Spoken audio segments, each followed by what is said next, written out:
Les longues soirées d'hiver recouvrent notre existence pour encore quelques semaines, et mon cœur las s'active à vouloir vrombir, frémir et bondir. La Saint-Valentin passée, le cri du cœur ne suffit plus, hélas. Mes yeux ont soif d'anecdotes, de belles litotes et de kidam qui rotent. Une débauche de story où se mêlent tableaux, tranches de vie et faces bienheureuses. Instagram, je te dévoue ma vie. Chers comonautes, bienvenue! Et oui, Mars est déjà là et j'espère que tu as la banane. J'ai l'immense plaisir d'être ton hôte pour ce nouvel épisode consacré à Instagram. Mais avant de partir en voyage, je t'invite à mettre un petit pouce bleu pour le référencement et de faire sonner la cloche. C'est parti? Go, go, go, embarquement immédiat!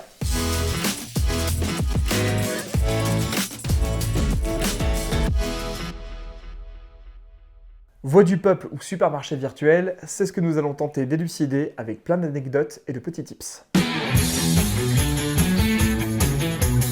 Lancé en 2010, le réseau social s'est très vite imposé dans la vie de nombreuses personnes.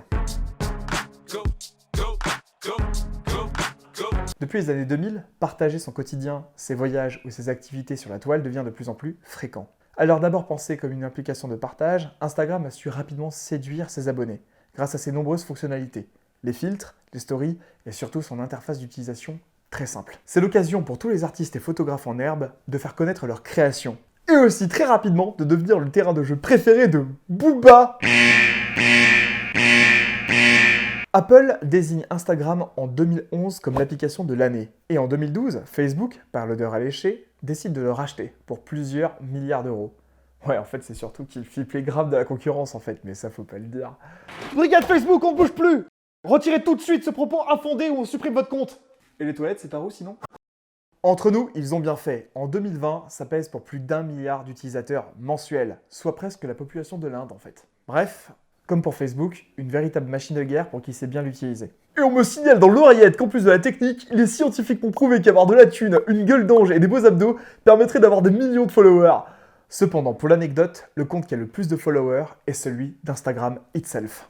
Alors le prochain qui me sort le dicton du cordonnier, il va s'en prendre une.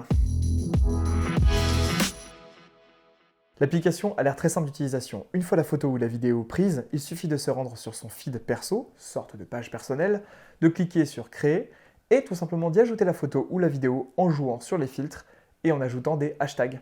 Et en principe, ça a l'air aussi simple que le grand écart de Jean-Claude Van Damme. Sauf que, pour bien faire, en 2021, il y a quelques paramètres à prendre en compte. Que tu sois une entreprise ou un particulier, l'algorithme d'Instagram est relativement complexe et demande une véritable maîtrise, même si ton contenu est aussi classe que Georges Abitbol. Ah, monde de merde. En résumé, pour acquérir de nouveaux abonnés, il s'agit d'appliquer une stratégie réfléchie en tenant compte des points suivants. 1. Définir un public cible. 2. Créer une bio et un contenu de qualité. 3. Être présent régulièrement.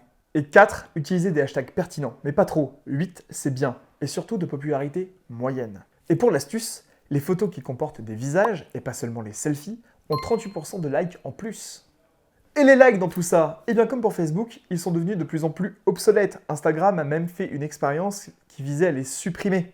Donc se focaliser dessus, ça sert plus à rien. De même qu'acheter des abonnés. C'est pas bien. Pas bien du tout. On dénoncera personne, promis. Et pourtant, Instagram tend à s'essouffler rapidement en raison de la concurrence qui arrive. Face à tout ça, que peut-il faire? Instagram, à l'image d'une entreprise innovante, innove. Aux Stories, qui permet de créer une succession de mini-vidéos temporaires, a été ajouté fin 2019 les réels, les reels, les reels. En réalité, cette nouveauté a été purement pensée pour concurrencer TikTok. Cette fonctionnalité, développée et expérimentée au Brésil, est maintenant répandue dans le monde entier. Elle permet de tourner une mini-vidéo de 15 secondes et d'y ajouter plein de petits effets sympas comme sur... Pour y accéder, rien de plus simple. Tu te rends dans ton feed, tu cliques sur créer et tu sélectionnes réel. Choix de la musique, timer, intégration vidéo, bref, tout est possible! Avec un nombre d'abonnés démentiel et la possibilité de ne partager les réels qu'en privé plutôt qu'à des millions d'inconnus comme pour TikTok, on se demande qui d'Insta ou TikTok va manger l'autre. À l'image du papy Facebook, les équipes de Zuckerberg & Co ont fait d'Instagram un marché juteux. La preuve en est les chiffres de 2020 apportés par le blog du modérateur et du rapport digital 2020. Instagram affiche 25 millions de comptes de marques et compte à peu près 500 000 influenceurs actifs. 60% des utilisateurs d'Instagram déclarent découvrir de nouvelles marques grâce au réseau social. 90% des comptes suivent une entreprise sur Instagram. Un tiers des stories les plus regardées proviennent de marques. Avec la concurrence de nouveaux réseaux sociaux, plus récents et innovants, comme le français Qualids, Instagram a dû opérer un changement radical dans sa démarche. Depuis l'été 2020, Instagram développe sans relâche son outil shopping pour devenir The Marketplace to be. L'onglet correspondant au shop a remplacé celui des notifications auxquelles les utilisateurs s'étaient tant habitués. Désormais, les entreprises peuvent présenter un nouveau produit et rediriger la cible dans une page d'achat sans être dans l'obligation de sortir de l'application. Très malin! De quoi couper l'herbe sous le pied aux plateformes émergentes. Petit, tu es doué, très doué. Mais tant que je serai dans le métier, tu ne seras jamais que le second. Alors, quel avenir pour Instagram? Supermarché du numérique?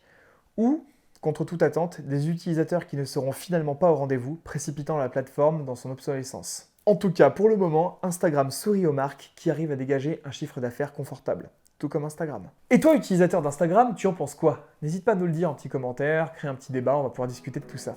Et voilà, chers comonautes, cet épisode est maintenant terminé. Je t'invite à mettre un petit like si tu as apprécié, et surtout, activer la cloche de notification pour ne rien manquer des prochaines vidéos. En attendant, je te souhaite une belle journée, une belle nuit, et à très bientôt.